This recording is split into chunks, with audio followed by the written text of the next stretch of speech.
Class 12-এর chapter 7 ইতিহাস। Class 12-এর chapter 7 ইতিহাস।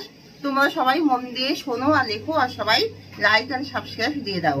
সবাই লাইক অ্যান্ড সাবস্ক্রাইব দিয়ে দাও আর মন দিয়ে শোনো আর লেখো। বার্লিন অবরোধ হয়েছিল কত খ্রিস্টাব্দে? 1945 খ্রিস্টাব্দে। বিয়েন ফুর যুদ্ধে জয়ী হয়েছিল ভিয়েতনাম। বান্দুং সম্মেলনে চীনের প্রতিনিধিত্ব করেন কে? চৌ এন লাই। প্রতিষ্ঠার সময়ে ন্যাটোর সদস্য সংখ্যা ছিল কটি দেশ? 12টি দেশ। পঞ্চশীল নীতি ঘোষণা করেন কে? জওহরলাল নেহেরু। মার্শাল পরিকল্পনা গ্রহণকারী দেশের সংখ্যা ছিল কটি? 16টি। 1949 খ্রিস্টাব্দে সোভিয়েত বিরোধী যে সামরিক চুক্তি হয়েছিল তা হলো ন্যাটো। তা হলো কি? ন্যাটো। কিউবায় ক্ষেপণাস্ত্র ঘাঁটি নির্মাণ করেছিল কোন দেশ? রাশিয়া।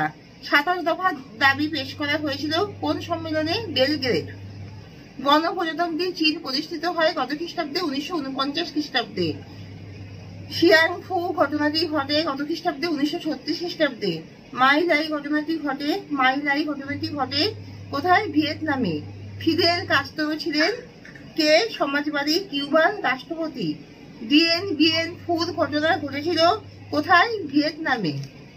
আধুনিক মিশরের জনক কে? নাসের। সম্মিলিত জাতিপুঞ্জ প্রতিষ্ঠিত হয় কত খ্রিস্টাব্দে? 1945 খ্রিস্টাব্দে। ইয়োমকিপুর যুদ্ধ কত সালে হয়? 1973 খ্রিস্টাব্দে। ইয়োমকিপুর যুদ্ধ কাদের মধ্যে হয়? আরব আর ইসরায়েলের মধ্যে।